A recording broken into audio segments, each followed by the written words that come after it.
Welcome to this week's edition of Flashback Friday, your opportunity to get some good review by listening to episodes from the past that Jason has handpicked to help you today in the present and propel you into the future. Enjoy. Speakers, publishers, consultants, coaches, and info marketers unite. The Speaking of Wealth Show is your roadmap to success and significance. Learn the latest tools, technologies, and tactics to get more bookings, sell more products, and attract more clients. If you're looking to increase your direct response sales, create a big-time personal brand, and become the go-to guru, the Speaking of Wealth Show is for you. Here's your host, Jason Hartman. It's my pleasure to welcome Lane Fournerat to the show. He is a video and YouTube marketing expert, and he's going to share some great insights with us today and how we can do better at video. I must confess that as we were talking pre-show here, I admitted to him that we are just not very good at video.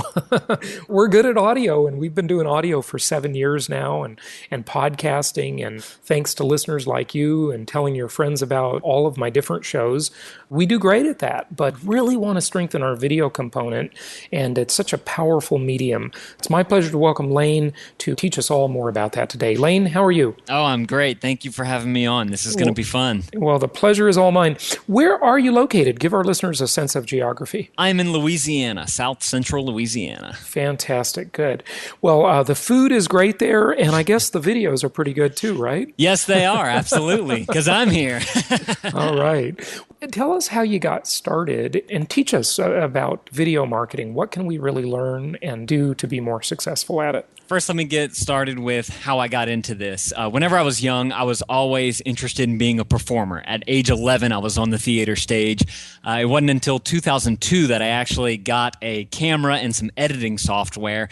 And halfway through college, I realized that I liked doing that over some of the, I was doing performing arts at the time, so being in front of the stage on a theater. So after I graduated college, I started putting together some short films, and I was going to send them out to festivals and all that. My wife and I got married. We moved to Tulsa, Oklahoma for a little while to be with her family. And then while I was up there, I found this girl named iJustine on YouTube. And it looked like she was making money at making short videos online. And I was like, wow, this is exactly what I want to do. If she can do it, I can do it, right? So I kind of delved all in on what she was doing online, and I kind of saw some of the connections that she was making with other people in the YouTube area. And I didn't realize this at the time, but as I've grown my brand on YouTube, I realized that I need to connect with other people. There's definitely a social game that's played there to be able to reach out and shoot videos or do collaborations with other people out there. And it seems like that's where you grow and gain strength as a brand on YouTube. At least for me, I'll say. Well, tell me what you mean about the social component, though. You mean just networking with other YouTube channel hosts? Right, exactly. You want to, first, you're obviously going to start off as a viewer for them, but then using social media sites like Twitter, maybe Facebook or something like that, you can reach out to them in ways that you wouldn't have been able to before those services were there. And once you start doing kind of some of that, you can hopefully get on and do a collaboration with one of them where you kind of be in each other's videos. Y'all swap videos and edit together to where it looks like y'all are together, that type of thing. And then hopefully the person who you collabed with will want to give you some kind of, go subscribe to this guy on his channel, some kind of push to where you can grow your brand a little bit more. With audio, that's so easy, but with video, it's a lot more difficult. I mean, this is one of the reasons that we haven't really adopted video as the major medium. And I will tell you, Lane, as a consumer, I certainly know that people are watching videos in a big way, and I know they're very powerful, and I know people on YouTube are creating great businesses and just making tons of money. But as a consumer, I love the portability of audio. Okay, so that's just my consumer side. But as a producer, how do you get in each other's videos? I mean, what do? You sit at your desk and you say something, and then they sit at their desk and say something, or using Fuse or just Skype? What's the best practice there? Sure. I've seen all those ways done, actually. I've done interviews where they wanted to do a video call through Skype, and they use that as video on their YouTube channel. Or, we do like if you're doing a short film type of thing and there's a phone call scene, you can, be on the phone and you're just cutting in between the conversation there to get it going that way. There are conferences out in LA and Orlando that are YouTube centric, and creators meet up at these conferences, and you kind of shoot as many collaborative videos as you can while also going to the panels and doing everything else associated with the conference. So there's many ways you can collaborate using your creativity to figure out how you can do it. In fact, some of my collaborations that I've been doing lately, I have a show on my main channel, youtube.com/lanevid, where I capture my daughter, she's 3 years old, saying a word, and the show is called What She's Saying. So I kind of introduce it, and it's, okay, guys, here's what she's saying. Can you guys guess what it is down in the comments below? Well, I've turned that into a collaboration by getting other people to send in clips of their kids trying to say words, and then they put my daughter on their channel, and they say, oh, we're going to play this fun little game with Lane over at his channel. Try and guess what she's saying. And so we swap clips that way, and hopefully it leads more people to my channel, and hopefully I can send some people to their channel, so that just to play this little game through video, So where is the revenue? Is it in a business, or is it strictly in YouTube advertising? It's probably a mix. You first are going to start off with YouTube advertising. Once you become a partner with YouTube, which I believe nowadays is fairly easy to do, you basically connect your AdSense accounts. Back a few years ago, you had to go through a program and fill out a form and all this type of thing. But nowadays it's easy, and you can turn on your AdSense on your videos, and you can start making ad revenue the day it goes live. It seems, though, where most of the money is made in YouTube is one of two ways. One, you do brand deals with bigger brands and companies out there to basically sponsor a video. Basically you kind of shout out whatever product they have, or you do a video centered around the product that they have, and hopefully you can drive some traffic to them because that's what they would like. And then the second way is through some kind of merchandising, which I've seen people run the gamut from doing their own films to making a video game or an iPhone app or an iPhone game to, socks, shirts, hats, the whole merchandising gamut that you can go down. But from what I can tell, that's where the money is made in this game. Tell us about some of your stats, if you would. Sure. Well, like I said, on my main channel, I have the 56,000 subscribers. And then on my second channel, which is the Fournerats, youtube.com/the I'm about to reach 10,000 subscribers, which I'm very excited about. And that channel is a daily vlog. Basically, it's a documentation of my life. And that one has just over 3 million video views, I believe, total. But the video that went crazy last year, I honestly don't even like the video that much, but it's how to build a homemade lava lamp. And one thing I do on my channel is science experiments. And it reminds me of Will It Blend? Yes, very much in that vein. Yeah, don't have an explosion or anything. Right. But I did this video called How to Make a Homemade Lava Lamp, and it's real simple. You take a 2-liter bottle, you put some water on the bottom, some oil on the top, and you put an Alka-Seltzer in it. The Alka-Seltzer falls down, and the thing bubbles up through the oil, and it gives it a lava lamp look. You can put a light underneath it if you want to. But the video sat dormant for, probably 6 months to a year, just barely trickling by. And then last summer, I noticed that it just started skyrocketing, and to this day, it just reached over 3 million views.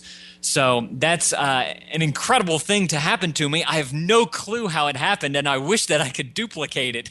And that's probably why I hate the video so much. Wow, that's just amazing. I mean, what amazing numbers. So do you have any numbers on what that video actually did for you? Talk to us about revenue, and maybe just the advertising side if you want, but maybe the bigger picture, it's up to you. But just give us a little insight into that. Well, I can let you know that on through YouTube's terms of service, us as creators, we're not allowed to talk about how much we make through YouTube's AdSense model. So I wish, really, yes, unbelievable. I know, wow. I know. I wish I could tell you guys more, but I can't. Okay. All right.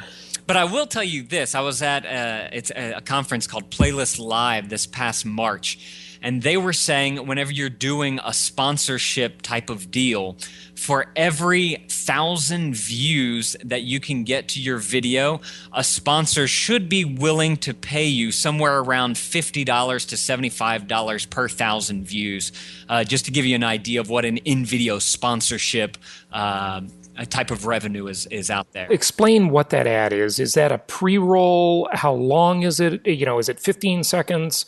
Is it video and audio, or is it just the little message that comes up on the video as the video is playing? That's all. What you're talking about is all dealt with on the AdSense side. I really don't have any control over that. What I'm talking about, the $50 to $75 per 1,000 views, that's whenever you go out to a company or a brand and you make a deal with them to say, look, I've got this content and I think your product would be perfect for it.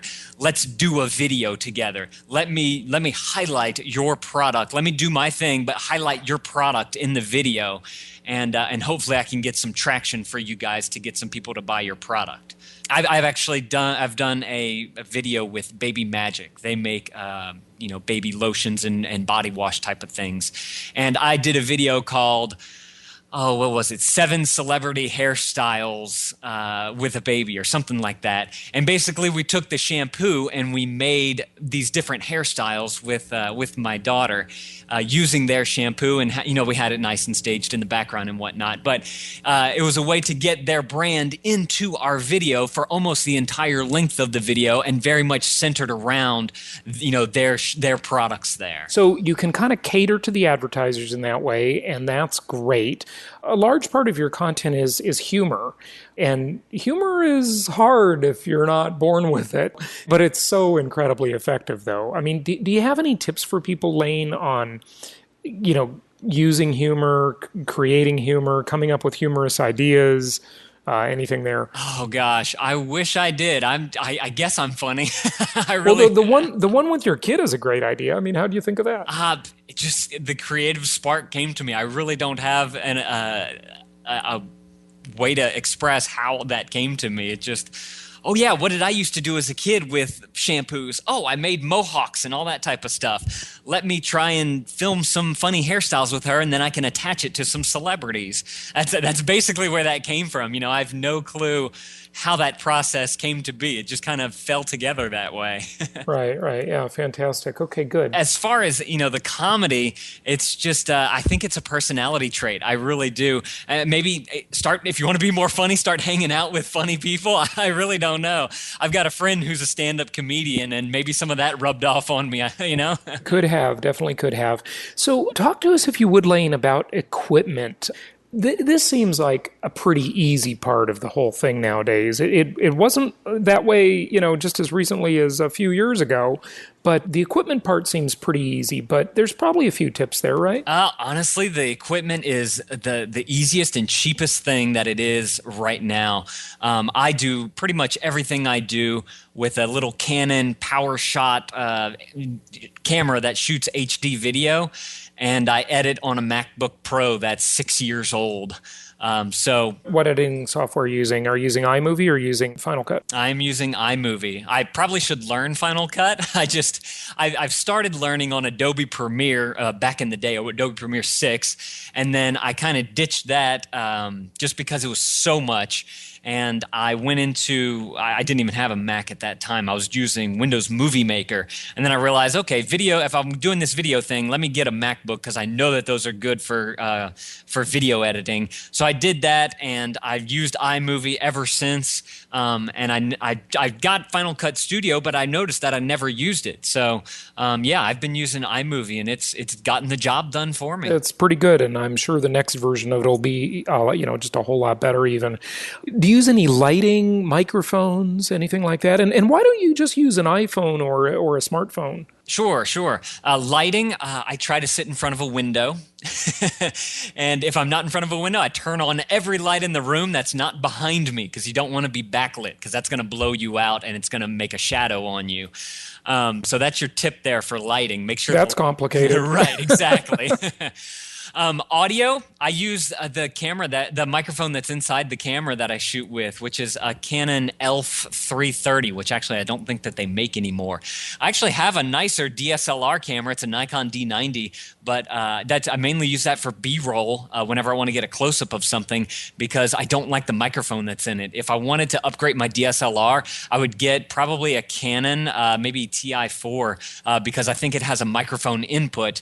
And from the YouTubers who do use that camera, I've noticed that there's a Rode shotgun mic that works really well with it. Everybody likes that Rode mic. Right. That's about a $220 shotgun mic, right? Exactly. Yeah. Yep. So how come you're not just using a smartphone, though? The smartphone, yes. I knew there was another question in there.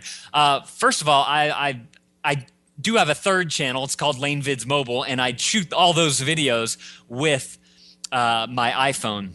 But I noticed, one, with the iPhone, it's usually a little shaky because I go handheld with it a lot. The only time that I use my iPhone whenever I'm not doing one of those really quick what I call mobile phone videos, is whenever I have it sitting down somewhere and it's going to be a very short video. Like, I have a video coming out this Friday. It's a science experiment where I'm putting styrofoam into acetone, and the close-up of the dish where I'm putting the styrofoam in, that is actually taken with my iPhone, because it's already 1080p, so it's great quality as far as what you're getting there, and the sound on it's going to be music, so it's just a stationary shot of things that I'm putting into this dish. So it's great for that. There are accessories you can get, I've seen, to get better audio quality through the headphone jack. I've just never really played around with any of those. So it is possible to use your phone. It's just, I think for standards, a separate camera for it. And another thing too is space. I find that I fill up my iPhone space a lot with everything else that I have on it, and I want to try and edit video. It makes it a little tough. Curiously, we haven't mentioned any other platforms like Vimeo or any of the others out there. So I'd like to just ask you that. What are your plans for the future, and what about other platforms? Sure. Well, first let's talk about other platforms. I noticed that YouTube is dominant. They are the main player. If you go to google.com, since YouTube is owned by Google, if you do a search, you're more than likely going to get a YouTube video, because they want to have their own products at the front of their search engine. And so that's why I've stuck with YouTube. It's there's a lot of eyeballs there, and I'm just trying to capitalize on some of those eyeballs. As far as where I'm going and where I want to go, I love making videos. It's a passion of mine. It's been there for, almost 2 decades now. That's a decade and a half. So I plan on keeping on doing video on YouTube. Hopefully I can grow my audience more, so that I can reach out to more and more brands and bigger brands, so that I can do more of these brand deals. I really want to grow my daily vlogging channel these days, which is youtube.com/thefunnyrats. It's basically a documentation of my life. I shoot like a 10 to 20 minute video every day, and I upload it to YouTube. Just this is what we did today. And because there's still brands that are there, there's people who are very interested in what other people's lives are like, I've noticed. And to be able to put yourself out there with your own message, I think brands are starting to realize that there is a lot of value in that, because it's coming from such a personal level. So what I would like to do, me and my wife have this dream. We want to sell everything we own. We want to buy an Airstream travel trailer, and we want to travel around the country, making YouTube videos and meeting up with other people, other people to collaborate with. We want to meet up with some of our fans and do meetups. We want to be able to go to different brands and actually sit down with them face to face to make the connections even stronger there. Yeah. You want to do high tech, high touch. That's cool. Are you thinking of turning any of this this into a longer form when you're talking about getting the Airstream and going around? Basically, the idea of what I'm trying to do is that I am making these videos right now pretty much for free. You know, I get some money through AdSense, but as far as sponsorships, I'm doing them for free until I get more sponsorships. But, you know, basically, I would want that company to come to me, or I can go to them and let them know, hey, this is what I'm doing. I've got this many eyeballs, this many people are watching, this many people are subscribed. Let's work together. That's where I would like to go with my brand. Yeah, good for you. Good for you. That's cool. And I'll tell you something, Lane. I used to have a motorhome, and I really enjoyed that. I never used it when I didn't have a girlfriend, though. I had the motorhome through 2 girlfriends, and we went on all kinds of great trips, and it was really fun. But what's really going to change the game on this whole exploring the whole continent, or, you know, the whole world really, is the self-driving car technology. I mean, because if you could get in a motorhome, now you can't do it on a trailer, I'm sure, because that would just be too unsafe. Right. But a regular motorhome, like I had a Class A, and just have it drive you places. Wow, what an amazing thing. That would be just think if you could go to bed at night and wake up in a new spot every morning, you know, without you having to drive. That is my kind of life. That sounds like a really fun adventure. I love that idea. You know, if you're documenting the whole thing and doing video out of it, I think that will be just really interesting content for people. So good stuff. Give out your websites, tell people where they can find you and learn about your work. Sure. The best place, youtube.com/thefunnyrats. That's the daily vlog. And youtube.com/lanevid is my more, I guess you could say, show-like YouTube channel. Fantastic. Well, Lane, thanks so much for joining us today. Thank you for having me. I appreciate you having me on. This was very fun. Copyright the Hartman Media Company. For publication rights and interviews, please email media@jasonhartman.com. This show offers very general information. Opinions of guests are their own. Nothing contained herein should be considered personalized, personal, financial, investment, legal, or tax advice. Every investor's strategy and goals are unique. You should consult with a licensed real estate broker or agent or other licensed investment, tax, and/or legal advisor before relying on any information contained herein. Information is not guaranteed. Please call 714-820-4200 and visit www.jasonhartman.com for additional disclaimers, disclosures, and questions.